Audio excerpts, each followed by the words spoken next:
This meeting is being recorded. Hello and welcome to the very first edition of the speaker series, organized in partnership by Health, Wellness, Sport and Society 3000 students and the Center for the Study of Sport and Health. My name is Dr. Cheryl McDonald. I am the instructor for the course and also the Director of Outreach at the Center for the Study of Sport and Health here at St. Mary's University. We have a really fantastic lineup of guest speakers for you that the students have found. I'm just here standing in as an interviewer today. Reminder that we're going to be posting videos every Friday leading up until March 18th, which is when we're going to post our group discussion about the videos. So to give you an idea of what's going to happen in the next few weeks, each Friday we will be posting videos of women speaking about their challenges that empowered them in their field of sport and or health. And then the class will be coming together to have a discussion about the subjects within those videos. So you're encouraged to submit discussion questions for the class based on these videos. We're looking for a wide audience. We would love to share these women's voices with you about their challenges and their triumphs being a woman in sport and health. And we would love to have your discussion questions that we will then throw around in a bit of a group chat at the very end on March 18th. All right, so today I am with Jessica Platt, who is the first transgender woman in professional hockey. Jessica, thank you for being here today. Thanks for having me. And I'll give you a quick little intro for those who might not know who I am, where I played. I'm Jessica Platt, the first openly trans woman to play professional hockey in North America. I played with the Toronto Furies in the Canadian Women's Hockey League before that folded, and then played a season with the Professional Women's Hockey Players Association, based out of Toronto for that team. And I've played with and against the best players in the world, people like Natalie Spooner, Renata Fast, Sarah Nurse. I played with and against most of the national level players. I noticed on Twitter either last night or this morning that after they had won the gold medal, you were sort of in awe that you had been able to play with a lot of those women. Honestly, that was during the game, just watching them play, their skill is just incredible. I'm in awe of it every time I see it. I was in awe of it when I played with them, and I'm still in awe of it. All right, so you've already given us a little bit of an introduction to yourself, but today we're really interested in your experience as a trans woman in ice hockey. So could I tell you to take me through the story of how you became the first trans woman in pro hockey? Well, to start, I became the first openly trans woman in professional hockey out of a really strong desire to show others that it's possible to play the sport that you love as well as to live your authentic self. As well, I wanted to create a better and more positive atmosphere for trans people in sports who may come after me. I saw this because of my experiences growing up, and I didn't really have anyone to look to as an inspiration or as an influence when I was growing up. So I strongly believe that this would have impacted my journey, likely not making me hide who I was for so long, because I definitely didn't see much diversity in hockey. So with a bit of history of my growing up in the game, I played rep hockey my whole life.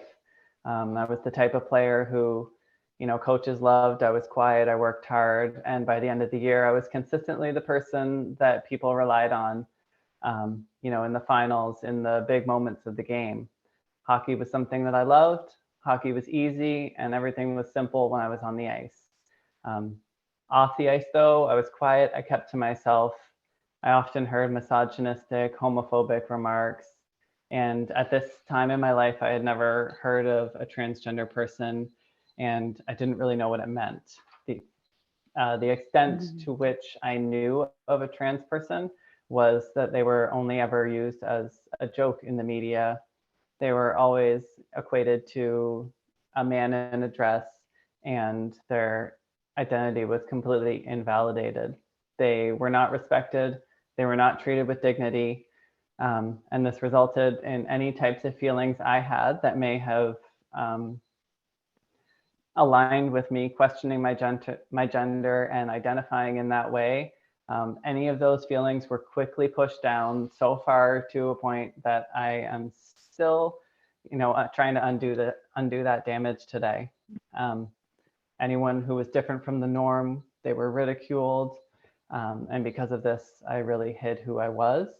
I got good at hiding who I was, but the turmoil I was going through, it really made me lose the motivation to be the best hockey player, to be the best person that I could be. I didn't have any motivation to train. I didn't have any motivation to be better. I showed up to hockey, had practice, had a game, did my best while I was there, and I didn't do anything else. So I'll never really know how good I could have been pre-transition, but had I trained how I did when I wanted to play professionally, when I actually had found happiness and I found motivation, I found a desire to be the best hockey player that I could have been. And that's in the past for me, but it's not irrelevant, because I can use these experiences to fight for safe spaces in sport, to change the culture in a way where someone struggling like I did might not have to have the same experiences that I did. They might be able to be their true authentic self and play the sport that they love.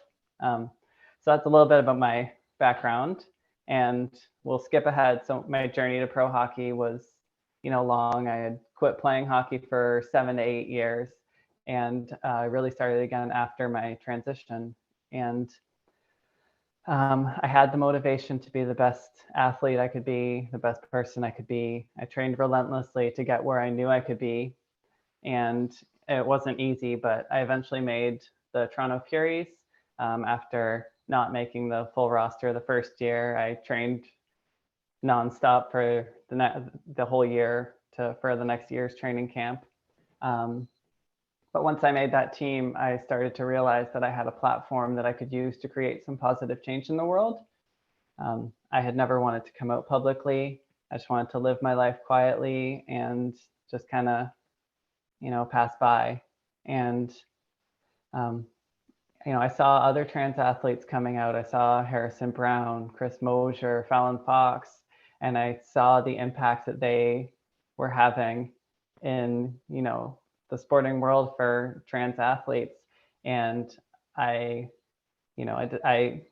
debated internally, whether I could come out publicly and make a difference like them. And I decided that the negatives were far outweighed by the positives. So before coming out, I approached my league, my coaches, and my team, all with my plans, and I received nothing but support from all of them, which was a huge surprise and something I didn't expect because of my experience in hockey growing up. I was kind of jaded and figured that, anyone who was seen as different was going to be quickly shut down, or, they'd be ridiculed. But the women's hockey community is honestly so special, and their inclusion and acceptance of those with different life experiences is something that I think many other leagues can look to and try and emulate, at least as a starting point. Nobody cared that I was trans. Nobody cares if you're queer. They care that you're a good teammate and that you contribute positively to your team. And I think this has to do partly at least with the fact that women in sports, hockey specifically, are often seen as an other, often, made to feel like an outsider, because hockey is so dominated by white, cis, heterosexual men. So they feel like an outsider, and they don't want other people to feel like an outsider as well, like they may have when they were growing up, or they may still feel. I say may because, I've heard many stories about this being the case, but I'm sure it's not a universal feeling. As the years go by, we're getting better, we're getting more more visibility. We're getting more equality in hockey, and women are getting much more opportunities, which is amazing to see. So that's kind of how I became myself, came out in pro hockey. Okay, before we move on, I want to correct myself because I'm trying to be very intentional with language lately. I referred to you as the first trans woman in pro hockey, and you rightly said you're the first openly trans woman in pro hockey. And I think that it was important for me to circle back to that because we know that there are so many people who aren't living as their authentic selves. And so I think it is important for me to acknowledge that those folks are out there, and that you're the first to not only be open about who you are and live your authentic life, but also then crack that roster, because I also wanted to emphasize the point for anyone who assumes that trans women are threatening women's sports or taking up spaces on rosters. You just heard Jessica say that she did not crack the roster the first time, which means that there was work to put in order to make that team over other women.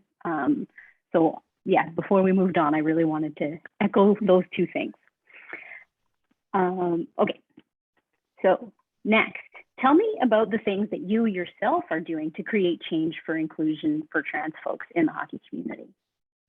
Well, honestly, to create change for trans folks and create more inclusion in the hockey community, I honestly do whatever I can.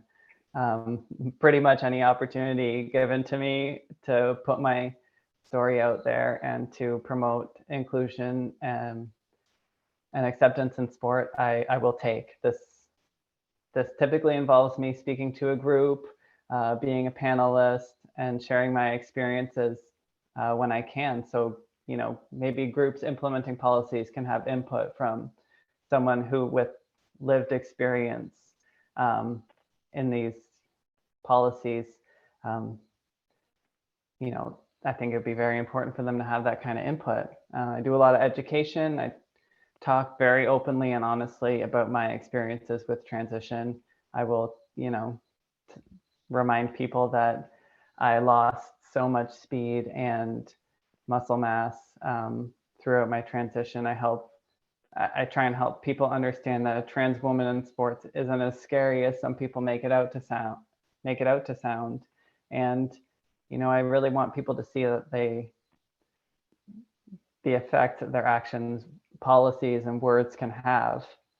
And another major thing that I do is I make myself as visible as possible.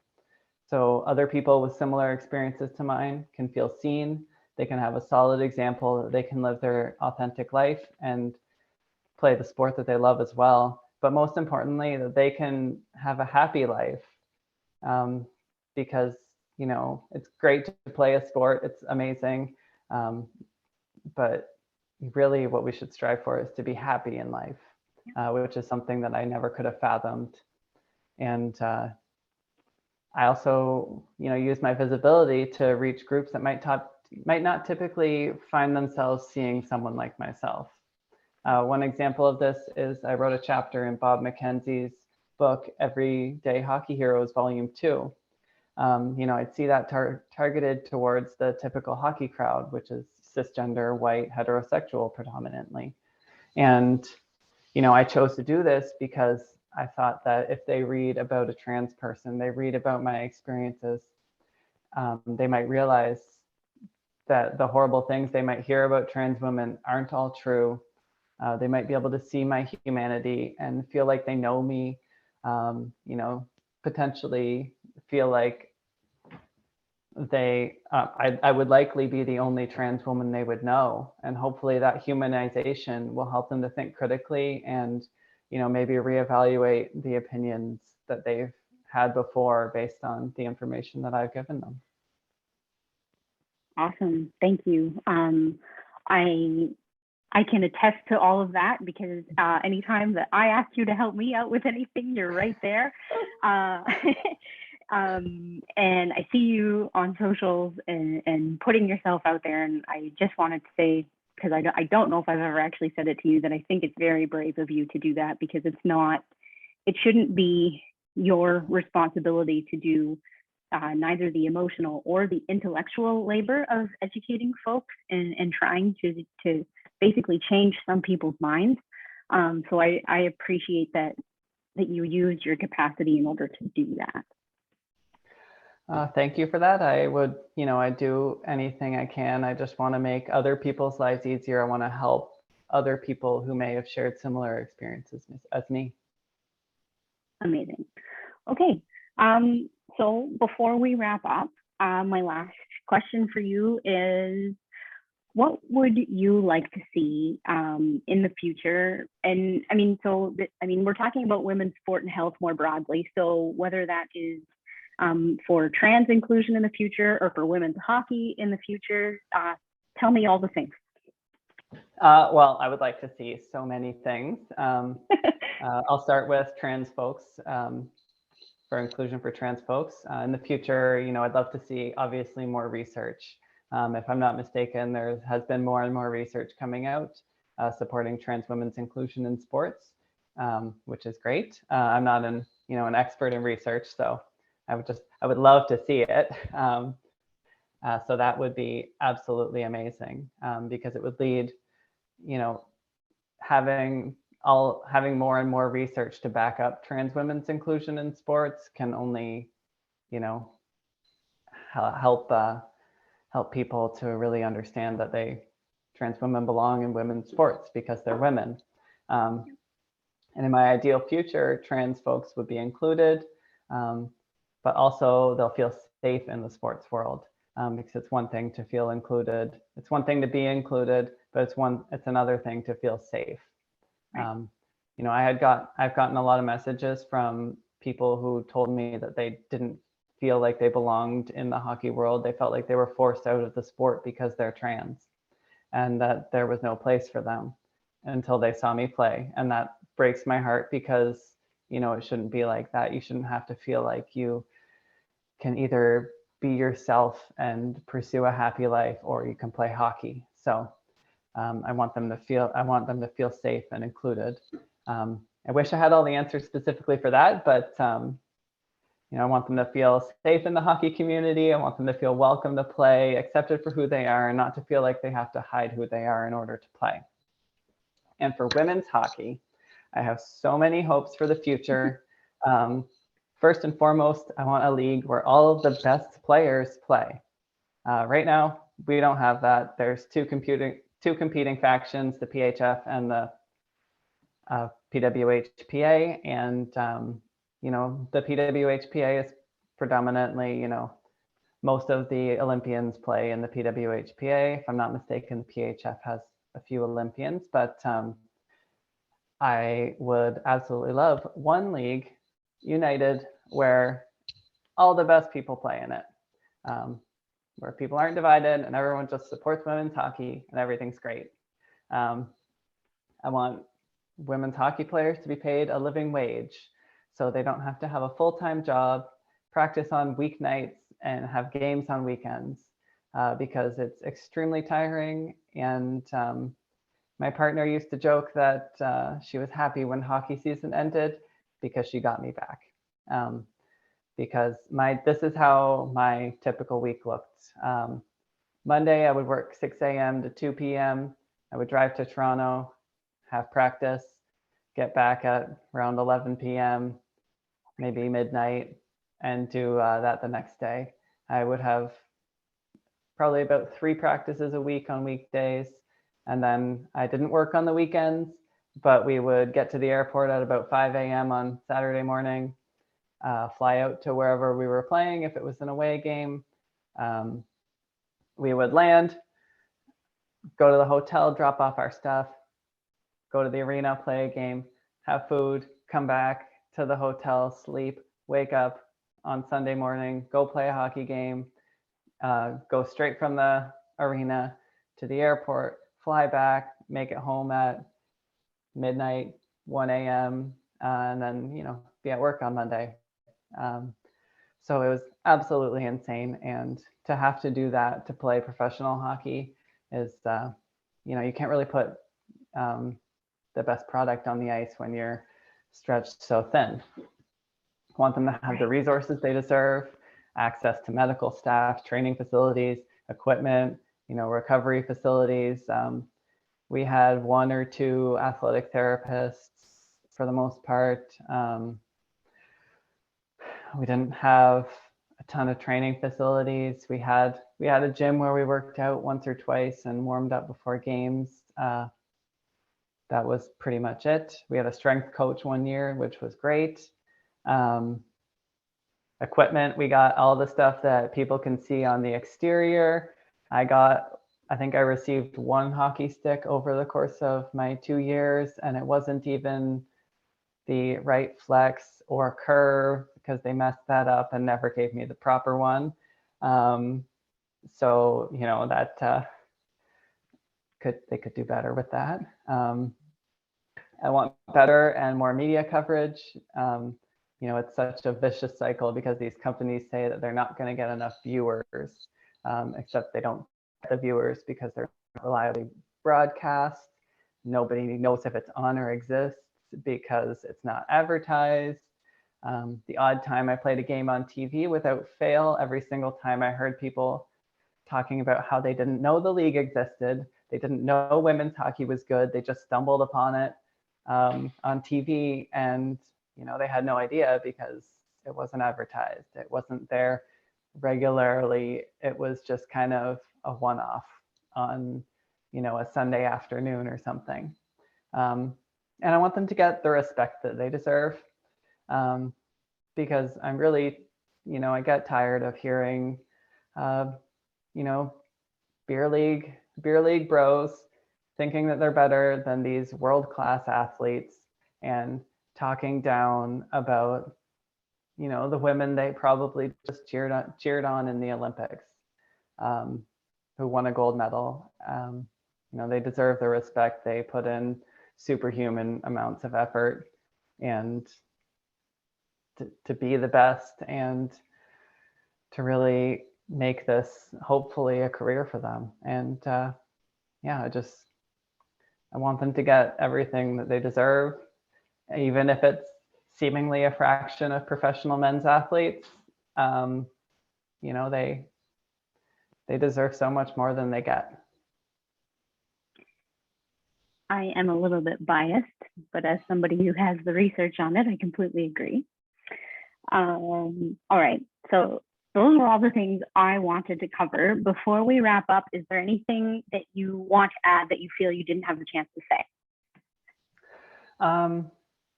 No, I think just that, a lot of people come thinking about trans athletes, trans women specifically as athletes, with all these preconceived ideas and these things that they've heard that they don't really know. And, I just challenge anyone who has these kind of ideas or prejudices to, get out there, learn more, listen to more points of views, get out of your little echo chamber and